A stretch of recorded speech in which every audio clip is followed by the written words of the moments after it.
Hey, what's up, everybody? I want to welcome you to another episode of the Dreamers Pro Daily Recap, where we give you a recap of all of the hot topics that we covered that day. You can catch them in their long format and also catch it fully streaming for free on Apple Podcasts. Let's get into today's topic. So as you guys know, we've been huge supporters of Max Kellerman, right? I like Max Kellerman. I was a fan of Max Kellerman when he was working on ESPN. First Take, and I thought that he used to do a fantastic job. Now, of course, Max Kellerman has some times where he has some hot takes like Kawhi Leonard. I think he said Kawhi Leonard is a better performer than Kobe. Of course, he had the Tom Brady comments about Tom Brady going off the cliff, but nevertheless, most people liked him, right? And Max endeared himself quite a lot with the black community after the back and forth that he had with Stephen A. Smith on the episode where Terrell Owens was there, right? And you know, y'all know the whole thing. We don't need to rehash it. So to my surprise, I woke up this morning and who did I see? Max Kellerman. Now, we do know Max Kellerman has been back covering boxing, which is really his bread and butter. But we also did a show where we reacted to the news of him and Rich Paul doing a show together, right? So this morning I woke up and I came across a clip here from the Ringer. Right? No, was it The Ringer? Yeah, no, the Bill Simmons show. And it's Max Kellerman. And the episode states Max Kellerman on Life After First Take, Stephen A. Smith, and ESPN. Now, as you guys know, after Max Kellerman was removed from First Take after being on there for 5 years, he had his own show. I think it's called Vicious. And then not too long after that, ESPN went through the infamous cord cutting when they got rid of him. Names like Jeff Van Gundy, Mark Jackson, and a plethora of other names, right? So Stephen A. Smith went on this world tour of wherever he went, he would diss Max Kellerman. And he was on the Joe Budden podcast essentially saying that Max Kellerman it was making it seem like Max Kellerman didn't even deserve to be on television. And that's when people like Marcellus Wiley and so many other people started to come to Max Kellerman's defense like, wait a minute, this is absolutely ludicrous, number one. Number two, why are you doing this? The guy is not even working at the network anymore. Why can't you just avoid? Like, you're almost making it seem like as if Max Kellerman shouldn't even be on, like, he should never have a job again and he should have never been on television, right? It seemed personal and he was going too far. Even Bill Simmons alluded to this, I think, during the sound that we're going to play for you, right? So Stephen A. Smith turned off a lot of people, and we've heard from various people about it. I tried to probe Marcellus Wiley from time to time to talk about it, but Marcellus, you know, you're not going to give up that type of information. So here we are today, finally hearing Max Kellerman himself respond to that situation, and I think you guys are going to love to hear what he had to say about it. Okay, excellent. So what we want to do is we're going to play what Max Kellerman had to say to Bill Simmons about this, and we're going to come back and react to his comments. Take a listen to Max here. So Stephen A., you're in a relationship with where you're doing a show together for how many years? 4? 5. 5 years. You're with this dude every day. You're seeing him in the mornings. You do commercial breaks, you're hanging out. Sure. And then the show ends, or the show ends with you and he moves on with other people. And then, you know, and I should say I like Stephen A. and I've always gotten along with him. I didn't love how he handled the aftermath of you leaving, where it's basically like, I told you the show would be better. I just thought, because I think you're really talented. Now, you and I have known each other for a while. Whether it meshed as a show perfectly, I don't know the answer to that, but I just didn't think that was the right way to handle it. If you're doing a debate show and you're a competitive person, yeah, why would you want me as a partner? That's bad. You want to go 15 rounds every day with Muhammad Kellerman? That's just bad. You know, it's embarrassing, you know. So you think that was part of it? He didn't want to put the time in? Or like just wanted a different type of show? What's your take looking back 2 years later? I don't think it has to do with put the time in. It's, you know, it's a debate show. You're ready to roll on all topics. You want to like if you're, I have an idea. This is what I want to put on TV. I want to spar Bud Crawford every day for 15 rounds, and I want everyone to see it. Eventually, you're going to say, I don't want to do that anymore. And you bring in some other people in a rotating cast. Yeah. That's one aspect of it. There are others. In other words, that's what I could tell you from my point of view. Yeah. And I also think that if you make a calculation that if you can be perceived as a solo act, really, that you can get paid at a certain level that you can't if you're not a solo act, then you'd like to be a solo act, or at least perceived that way. Well, so like Mike and the Mad Dog are a good example of a show where it was the two of them together for a long, long time. Mm-hmm. And then all of a sudden, whatever happened. Mike got his own show and he stayed on top for Do you know who was supposed 6, to be? 7 Do you know years. who he wanted to be in Did you Mad get the Dog's call? new position? Oh yeah, that was the plan. I was supposed to go over and work with Mike. Yeah, Interesting. Yeah. Because I got the call. Who else got the call? I don't know, but we had like come to an understanding. So you're going to leave ESPN and do it? I did leave ESPN. But not to do a show with Mike. Yeah. You did the show with Mike? No. So what happened? I think my interpretation of what happened, my analysis is, I think he realized at a certain point, they're not going to make me take a partner. Why should I take a partner? Because I'm beating the hell out of the guys across town by myself. I think when he thought they're going to make me take a partner, then it was like, okay, well, I'd like it to be with that guy. And then when it was like, I don't need a partner. Yeah, that's too bad though, because I actually think long term he did need a partner because it's always good to have people to play off of. Look, I don't need a partner either. No. But I like having one because I find conversations more interesting than just talking into the wind, you know? How to make that experience even better? Hang out with your friends and talk about sports, right? Like, why would you not want to do that? It's interesting because Stephen A was the one partner I've ever had over like years. Yeah. Where I didn't feel like a relationship was really forming. And I like to go to work and you know. You could feel a little bit watching it. And it was hard to tell how much of it was theater and how much of it was like, oh, these guys just don't get along in the same way, or whatever you feel about who you're working with and what the situation is. To me, a cardinal sin is betraying that on the air. You should always be thinking about making the show entertaining. Right. And I do think it reached the point on that show where it was like, come on, dude, we the first priority is to make good TV. Well, it becomes excellent. So you heard what Max Kellerman had to say. What are my thoughts about this? What Max Kellerman was essentially saying was, this dude got tired of losing debates to me. It used to be so easy for at times for Max, he would even be like smirking while he's debating Stephen A. Smith. Literally.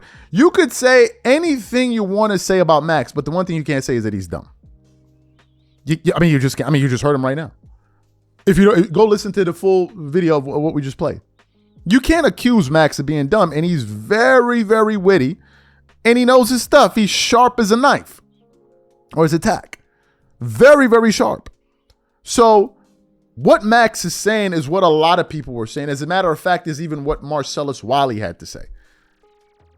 And Stephen A. Smith was talking about Max is this, Max is that, Max is this, Max is that.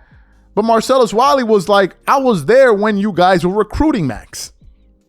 I was there. So for you to trash the guy, and then to do it in such a way that seems so cold. Like, I'm not going to hide my feelings. I just didn't like, bro, why are you doing this? Why are you sliming this dude the way that you are? Is this really necessary? Is it necessary for you to go as hard at this guy? Is it necessary? And I think what Stephen A. Smith didn't calculate was that the more he was doing that, the more he was making making people a fan of Max. Because Stephen A. Smith, even he himself, is polarizing, and he's becoming even more polarizing with some of his political takes these days. So to me, man, it felt good to hear Max kind of respond to the situation here. And he spoke to what I think a lot of people thought. And I think he made up he brought up a point that seemed quite obvious to a lot of us.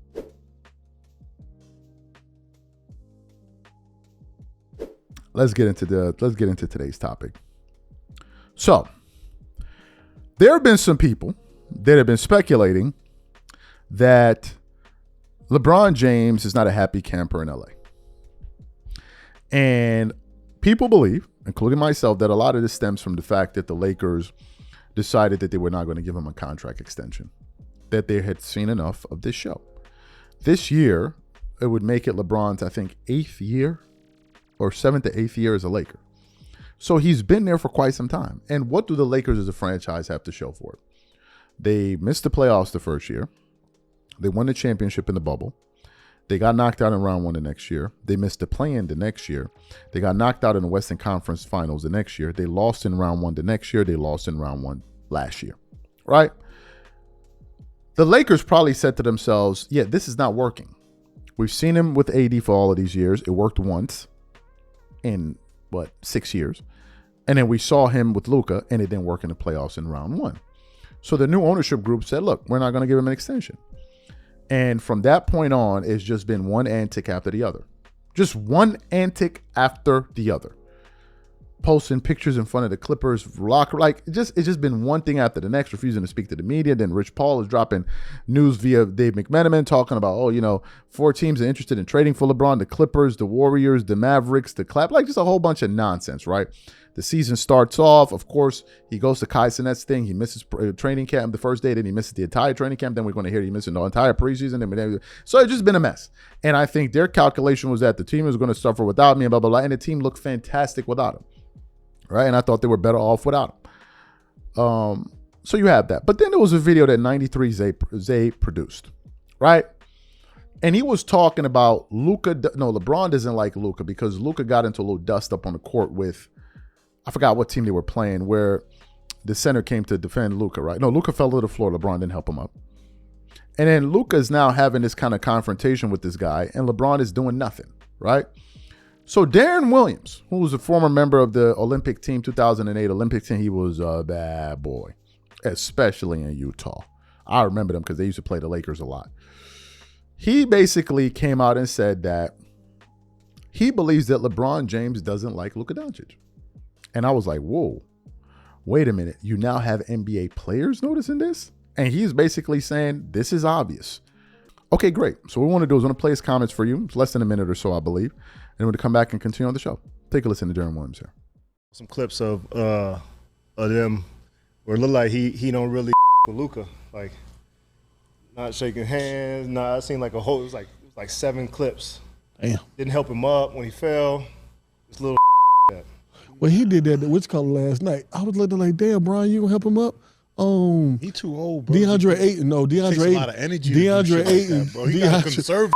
No, DeAndre Ayton almost killed himself last night trying to block a shot, and the right beside Brian. Brian just did like this. He just looked at him twice. He just looked at him twice, touched him, and walked off. Damn, That's what I'm saying. Pick your teammate up, bro. That's what I'm saying. That's not LeBron. Like, Yeah, that's not. that's what I'm saying. Like, I don't feel like he.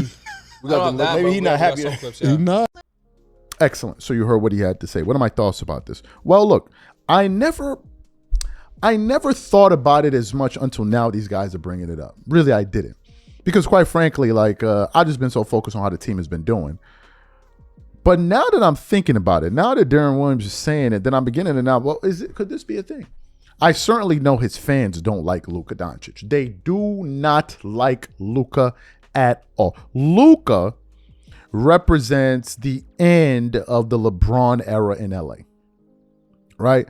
If they could have it their way, they would have it go back to LeBron and AD constantly being the scapegoat, LeBron leading the team, getting his numbers, and they'll be happy. Whether the Lakers win or not, it's irrelevant. They will get to blame everybody, blame Rob Pelinka, blame this guy, blame that guy, and they would just in perpetuity. Right? The Lakers should give him a contract for the next 5 years, keep paying him $50 million a year, waste AD's prime or waste Luka's prime, whatever the case may be. As long as LeBron is getting his stats, that's all they care about.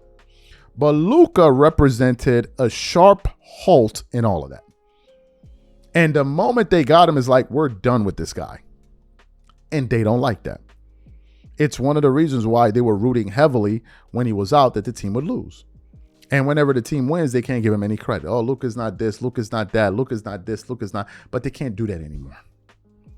And the worst part is now, LeBron has now become the third option on the team. The third LeBron James has been reduced all the way down to, can I get 10 points a night? Can I at least, this is what LeBron has been reduced to. And it's pitiful. And they don't like Luka for it. But here's the here's the point of it all. It doesn't matter. Whether they like Luka, whether they don't like him, he's out of here. He's out of here.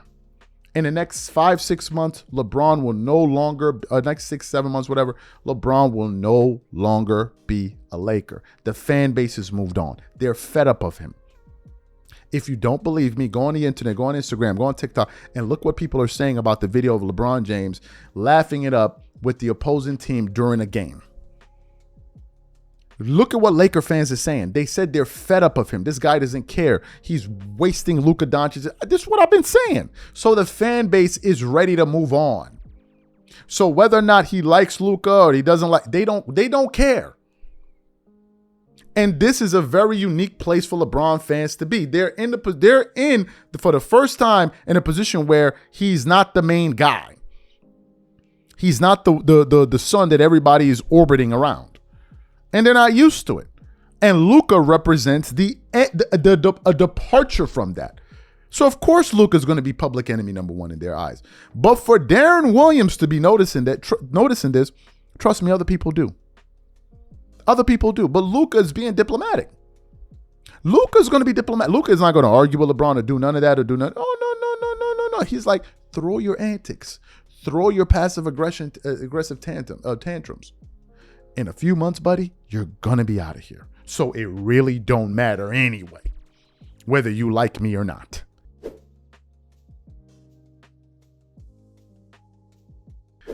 Let's get into this topic here. Two thoughts that immediately occurred to me. Number one, I'm not surprised that they spoke about this on Gills Arena. And number two, I'm not surprised at the things that they said on Gills Arena surrounding this topic. As you guys know, Paul Pierce decided that he wanted to have a hot take the other night with him and Danny Green. And they were doing a show where Paul Pierce said that Michael Jordan, or rather SGA, has more of a bag than Michael Jordan. We are at the point where NBA podcasters are probably the worst podcasters in the game right now. They're the worst. They were criticizing news people, me on media and all that stuff. These guys are the worst, bro. And the reason I say that they're the worst is because they do this and they don't even need, like, I can understand guys that need money or trying to make a name for themselves so they can make money. These guys already have money. But they just said, you know what, like, I just need to say something to have people talking about me. So let me just go out here and just say any and everything. Like anything that will just get people talking about me, get people pissed off. Let me just go ahead and do that. And this is what the sports media landscape has come to. So we did a live about it, reacting to it. So they decided to react to this on Gills Arena yesterday. And on the panel, you had Gilbert Arenas, you had Nick Young, you had Kenyon Martin, and you had Rashad McCants. Shout out to him. So they're talking about this thing. And as I'm looking at these guys, I'm saying to myself, wait, so y'all are actually going to have this conversation. All right? We're actually going to have this conversation. And they start to talk. Nick Young, bro. I don't know if you've seen this video. Son, your basketball takes are ass cheeks, bro. Like, you the worst one up there. Like, I don't even know why Nick Young be saying what he be saying, bro. It's like, I don't understand what's all of this dick riding you doing for LeBron, bro. Like, you recently came out and said, oh, LeBron is a GOAT because of that 11-10 game he had against the Utah Jazz. So I'm like, yo, what is wrong with these? Like, what is wrong with you? Why are you doing this? So you had Nick Young there. So as I'm listening to them, I'm like, okay, I'm doing my best to try to get through this episode because I can't even believe that this is a topic. And I think at the core of it is rage bait. I think they're doing this just to piss people off because they know, like, if I said, oh, Kobe Bryant has more skill than Michael Jordan, it's not as controversial because it's close, so you can get it. So nobody's going to really be reacting like that. Man, some people would talk, but if you say SGA is more skilled than Michael Jordan, then that's going to get the whole thing going, right? So Rashad McCants, who's a Kobe guy, not even a Jordan guy from what I understand, he starts to defend Michael Jordan, and he absolutely wiped the floor with the entire panel. So for those of y'all who didn't hear what Rashad had to say to these guys, take a listen to what he had to say here, and then we're going to come back and react to this exchange here. Take a listen to Rashad here. And I've heard stranger things before. Yeah, me too. Three guys agree that SGA has a deeper bag than Michael Jordan. But then also say that all of the whoop-de-whoop is the actual part of the bag. Do you agree that the whoop-de-whoop? I mean, if it's a part of the bag, then that means that, like, he blows them out the water. If that, literally, we talking about 88 MJ, 87 MJ, 89 MJ. It's not just athleticism, MJ. This is come fly with me. I just don't think everybody really followed the game of basketball the way we say. I just don't think that. I think that when you watch, you see, you be like, yo, what bag? We don't call it a bag. We call it a book. Because you go to the book, you turn the page. Page 1, 2 dribble pull up. Page 2, 2 dribble pull up, pump fake. So on and so forth. Until you get to the reverse pivot and then off the glass from the middle of the floor. That's different type of bag work. He didn't get that. He didn't right? get to the end. But just tell me, what have you seen Shea do that we haven't seen before? So I guess I basically said what you was going to say before you said it. He didn't need to do that step back because he could actually jump over a in and out. That's what I just said. That's what we said. Why? Ain't that what I make it more difficult to step back and shoot a jumper? Yes, What it make it more difficult? Ain't that what I said? No, When I it first means you're started my limited. statement. That means you're limited. Because he has that one hit. No, you're limited. I can get to the rim. No, they took away I can get to the rim. They took away the 3-point line. I can get to the rim. Why did they take away the 3-point line? Why are you stepping back? Over you? He just Why they take away the 3-point Why are you line? stepping back? Because I can't go by you. Because you can't go by me. That sounds pretty limited to me. Nah, it's because I want. Hey, why you park over I there? want to shoot a 3. Somebody in that space. I want to shoot a 3. That's why I step back. What was that? What was that analogy? You ain't got it. Where you pull that one from? VIP. It's reserved for air up there. It's reserved. That's why when you ask You can't questions, park here. When you ask questions that has to do with stuff like That got this. to do with who? All he doing is what? You said- Pushing off, stepping back, taking a jumper. I said, That's the bag. Deeper than Michael Jordan. Man, everybody in the Dope. league Hey, got a bag. that's what I dope tell or you. dog food? So let me ask you a Everybody- question. Dope or dog food? Everybody Can I in ask the you a league question? got That's why I tell you, deeper let- bag Can I ask you a than question? everybody. Can I ask you a question? Does bag is the same equal to creativity? Yeah. Yes, Isn't That's why I it's the said same creativity. thing, right? Yep. That's what I said. Having a bag is the same thing as being creative. Yes. So whether it's creative on the ground or creative in the air, you are making decisions in real time to be able to put that ball in the basket. It's the same concept. It's equal. You just one is doing it. It's the same thing. One y'all saying Bag SGA equals creativity. is deeper and better bag than Michael Jordan. And that's the conversation. And that was okay. How about this? How about your opinion? We got out. Who's keeping it ground level? That's never what it was about. That's what you interpreted it as. No, Yeah, because he never said groundwork bag. And why you? He never said ball handling bag. That's what you interpret. I don't interpret a bag being ball handling. Nigga, it's footwork, it's everything, it's counter moves, it's everything you got. Time out. Everything Hold you on. got. Hold on. It's the book. Hold on. You ever read the book of Eli? So you bring these props in here because you already have your you already have your topic. So you heard what he had to say. What are my thoughts about this?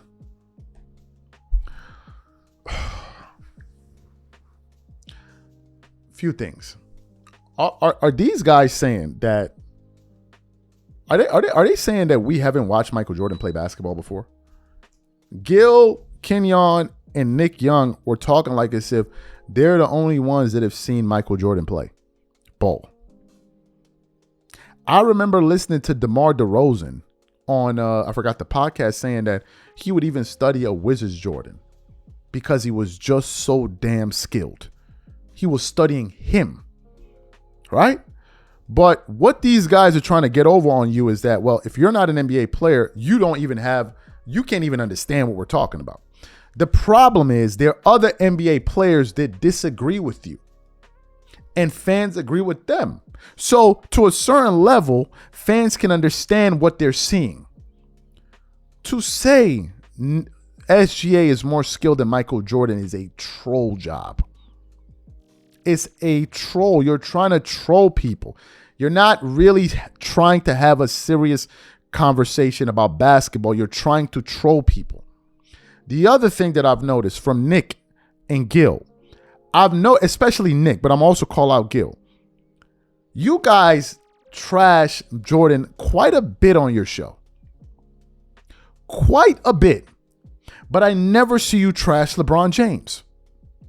Nick Young is so comfortable trashing Jordan, But I never see him do it to LeBron. Whenever is perfect example of this.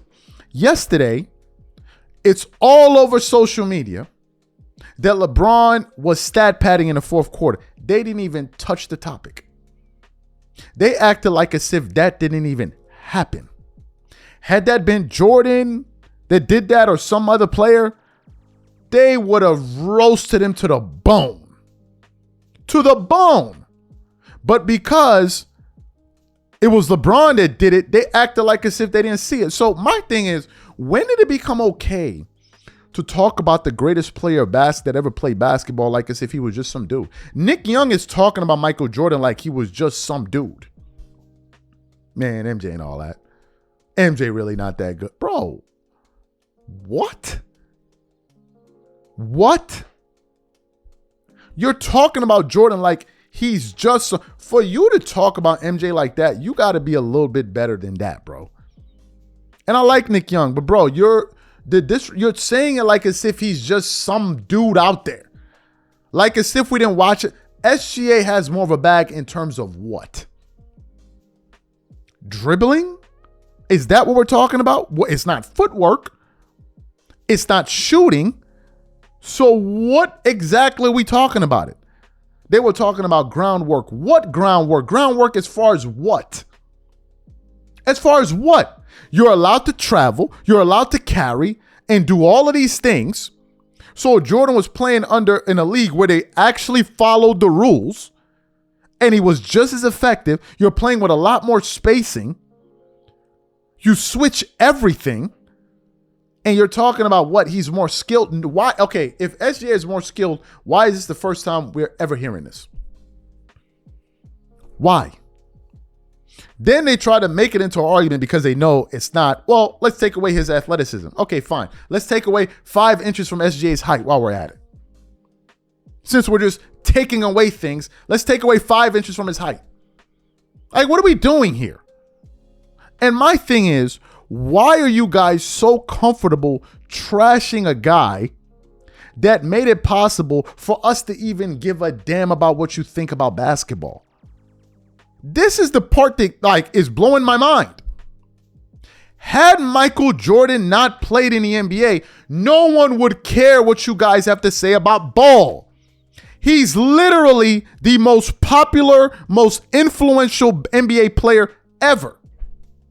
And you guys trash him on a daily, weekly basis. But when it comes to LeBron James, y'all just be tapping in the rain. Well, I didn't see that. Did you see that? I didn't see that. Y'all just act like as if y'all didn't even see it. So why y'all so comfortable trashing Jordan, but then you guys run away when it's time to go at LeBron James?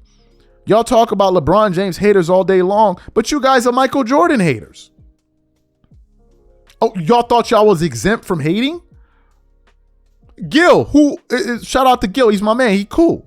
Gil talking about he don't like the fact that I always make fun of LeBron. Gil, you don't like international players. You're not above this thing. You're a person too, like the rest of us.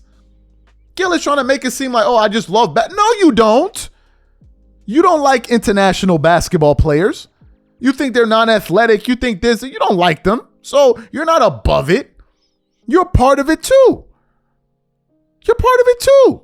But what is this thing? So now the number one basketball show is now talking about, they're now entertaining a subject of whether or not SGA is more skilled than my thing is this: Gills Arena should be above that kind of talk. When you have topics like this and you're actually defending it and like making it into a thing, it reduces the value and the seriousness of the show. Because now it's like any crazy basketball thing that can be said will be said. And there has to be a standard. Saying SGA is more skilled than Michael Jordan is crazy. Especially when we've seen it, especially when we know it's a lie. But they're trying to make it seem like this is what it is, and it's not the case, bro. It's not. But it's all in an attempt to prop up the younger generation, and the only way for them to do it is they got to trash the older guys. But it's not going to work. Go read the comments on the show. Almost everyone agreed with Rashad McCants. And they don't even like Rashad because that's a LeBron James podcast, Gills Arena. Because LeBron fans are usually the ones that love that show because they know they're going to twerk it up for LeBron and get at everybody. They know that. That's why they love Gills Arena. But even them in the comments were like, we got to side with Rashad McCants here. We got to side with him. What are we talking about, bro? Like, what are we talking about? Get some serious NBA players in that room and ask them this and then see what they'll say. Serious people. Not people looking to get a hot take. Serious people. And I think some of these NBA podcasts, bro, these guys, I don't know. I don't know. I don't understand what is going on. That now this is a conversation. Like, this has become a conversation that is SGA more skilled than Michael Jordan. That Michael Jordan ain't got no bat. And Nick Young is doing the thing when Jordan was doing it against the Boston Celtics. Like as if that's all that Jordan did. Unreal to me. Unreal to me. Michael Jordan is SGA is not half the player Michael Jordan is in terms of skill. He's not even half. And creativity. Jordan is probably him and Kobe Bryant as the most creative NBA players of all time, alongside Hakeem Olajuwon, maybe and a few others that I can't think of right now. But hey, y'all have at it, man. This is what we're doing, so let's do it. Shout out to Rashad McCants for being the person that decided to bring some damn reason to the panel. Like, what are we doing?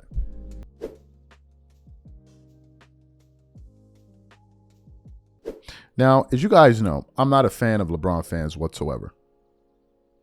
I don't like them. I think they're annoying. I think the things that they say are weird, especially as it pertains to him. Like, it's just weird stuff. Like, they have this kind of sexual attraction to LeBron that's just weird. They call him king. It's like, my king. I just think that's just so weird. I think it's disturbing, and it's just weird to me. Grown-ass men buying Barbie dolls is weird to me. They want to fight you for LeBron James. It's weird to me. They don't even like, bro, it's just weird stuff, right?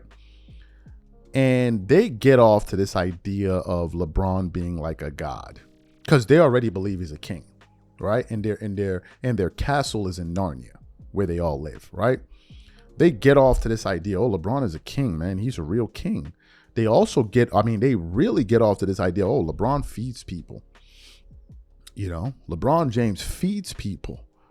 LeBron feeds people. If it's not for LeBron, people don't eat. This is the dumb stuff that they say. All right? This is what they say. Then just the other month now, oh, LeBron, then we started doing political videos a month and a half ago. Some of the best performing videos of the year. Then they don't know what this is what they are, right? But never did I think that it would actually translate to even people that used to be on television. But apparently it's a thing. So the LeBron James podcast, Speak, they were talking about the situation that's going on with LeBron and the Lakers because, you know, he's a stat padder and he's been called out for that, joking in the opposing huddle and all of this stuff. So they had, I forgot this guy's name. Let me see. Maybe they put it in the show notes. Maybe they did. Maybe they didn't. Let me just check here if they said. They had Emmanuel Acho there. Who else did they have? No, they didn't. They didn't put it. They didn't put it there. So anyway, so they had Emmanuel Acho there. They had these other guys, but they didn't say who they were. But anyway, so they were talking about the situation of whether or not LeBron still has passion and love for the game. And they were talking about, well, JJ Redick may have to say something to LeBron, right? Because you guys know we did a show yesterday of him kind of fuming at him for his behavior. And this is a panel full of LeBron guys. At least 3 of the 4 of them. Full-blown LeBron. And Emmanuel Acho's a LeBron guy. And then they start talking about it. And then Emmanuel Acho goes off into some next talking about LeBron is God. And LeBron is a deity to JJ Redick. And LeBron is the reason JJ Redick feeds his family and eats. I'm like, yo, bro, what is wrong with these dudes? We're like, yo, what is absolutely wrong with these dudes? So what we want to do is want to play what these guys were talking about here, and then we're going to come back and continue on the show. Take a listen to these dudes here. I'm extremely disappointed in this, right? LeBron James, my favorite player. And like you said earlier, I think the 2011, 2012, 2013 LeBron, the LeBron that was down against the Celtics, and I understand it's a regular season game against the Phoenix Suns. They coming off of a back-to-back, and they don't really care. They're second in the West regardless of the results in that game. Don't cheat the game, though, LeBron. I don't like that. I don't like that. That to me, that rubs me the wrong way, especially as someone that, like, bro, you're my favorite athlete. I grew up watching you. Literally probably going to be my favorite athlete that I've ever watched in my entire life. Incredible. Just like a whole decade of him going to the finals, all like just incredible athlete to watch. And now I'm watching him in a year where they don't give him an extension. He kind of complains about it. Rumor is, I mean, behind the scenes, I'm not saying this is what it is, but rumor is that he kind of sat out those first couple of weeks to show him, hey, okay, well, you're going to see how it is without me. Now he's the third scoring option on the team. And you over here BSing to the point where, like, dude, if that was anyone else on the floor that was sitting there just kikiing on the sideline, coach would have, I'm putting you out there. But the thing is, LeBron's bigger than the league at this point. Correct. He's bigger than the league. You got to say something, though, if you're JJ Redick. You got to say something. JJ has to say something to him. You have to. You have to. Whether it was screaming at him right there, LeBron might have been like, oh, what the heck? For the betterment of the team. Yeah. Disrespect him. You don't disrespect him. You have to say something. It's impossible. It's embarrassing, though. It's impossible. You can't. LeBron has to hold himself accountable. Can't but nobody as hold a LeBron head accountable. coach, you have to say something. LeBron hired him. Man, what you gonna say? Did hire him. LeBron hired him. You gonna talk back to God? No. For the betterment of the team, you have LeBron to. Hired him. It doesn't matter. I'm your coach. Dang. I got to say something. LeBron is JJ Redick's deity. Lowercase d. This dude. Wow. Lowercase. He's JJ Redick's deity. LeBron James dictated that JJ Redick had food in his mouth. Time out. The person who supplies you with food, Maslow's hierarchy of needs, shelter, food. Time out. That's LeBron James. He is his deity. Lowercase. Time out. Who would the Lakers' whole front office take right now moving forward? No question. No question they're going with JJ Redick. Not a thought. One of them got an extension this offseason. Yeah, it wasn't LeBron James. At the end of the day, he has a team. Sure. He has a team. He has a coach. Today, who is the more powerful entity of the LeBron is more Los Angeles powerful Lakers? than 17 owners in the NBA. So then I think your point is moot about moving forward with JJ Redick. And honestly, this may be a hot take. I really don't care. I'm tired of I think this is all a shtick from JJ. This press conference where he's like, oh, I'm just so angry and I just get grumpy and I'm just really every time we lose and we just there's 82 games. Mm-hmm. It's the regular season. That's what they do in the NFL. Let's relax. That's what they do in the NBA. Let's take a breather. Let's not act like every game is our last. So you heard what they had to say. Like, yo, what are we doing right now? What are we doing? LeBron James is God to JJ Redick. LeBron is a deity. LeBron James is the reason JJ Redick can eat food. Like, yo, what are you talking about? But this is how they feel. Y'all be thinking it's a joke. They actually believe that this dude is a king somewhere. They believe it. They think somewhere in America there's like a castle somewhere. And they think there's like an army and there are real people outside that fight people that try to storm the castle with jars of honey lit on fire. Like they beat you down with honey sticks. Like just crazy stuff. They throw parties, they twerk, they pour honey all over each other, man. Like it looks out like a scene out of Sodom and Gomorrah or Troy or something. Like they just in there having a good time. They don't take baths. They just rub honey all over themselves every single night and go to bed. They be sticking to one another in the hallways. It's just crazy stuff. Just absolutely crazy stuff. What are y'all talking about? What do you mean this man? Like, bro, you acting like as if JJ Redick was a bum sitting somewhere. Wasn't it JJ Redick that just listed his New York City apartment for like $5-6 million on the market? Wasn't JJ Redick already a multimillionaire? So what? Wasn't JJ Redick the one with a super successful basketball podcast? Didn't he already make millions playing? Like, what is wrong with you dudes? Like, what is absolutely wrong with you dudes? What is this thing of, oh, he's the reason he eats food and all? Like, why y'all gotta take it to this level? Why is it like, oh, why do y'all have this like God? LeBron has a God complex and you guys feed into it. You guys feed into it. Oh, he's the reason that he eats food. Even the people on the panel like, yo, bro, what are we doing? He like, yo, he had too much honey. Like, what's wrong with him? What are we doing? That's a grown-ass man with kids and all of that. And LeBron he's a deity. Why would he be a deity to him? So if somebody help you get a job, they're a deity to you? Or rather, if you help somebody else get a job, you become a deity to them? What is this? I don't understand, like, what goes on in a LeBron fan's mind, bro. Like, what be going on in these people's mind? They live in Narnia. They live in Narnia. They just be there dressed up in I don't even know what you call it, looking like serfs or whatever. I don't know what they dress like over there. But that was just so wild to me. Even though a panel full of LeBron guys were like, yo, this is all right, okay, bro, that's wild. That's wild. So in their mind all along, this is what they think. They really believe this. They really believe. So my thing is, if LeBron is a way to truth and the life and a way to make money, there's so many LeBron guys that do content. Why they be looking dusty as hell? Why the money not trickling down to them? Like, I'm confused, bro. Y'all gotta knock it off with this nonsense, man. Y'all gotta knock it off.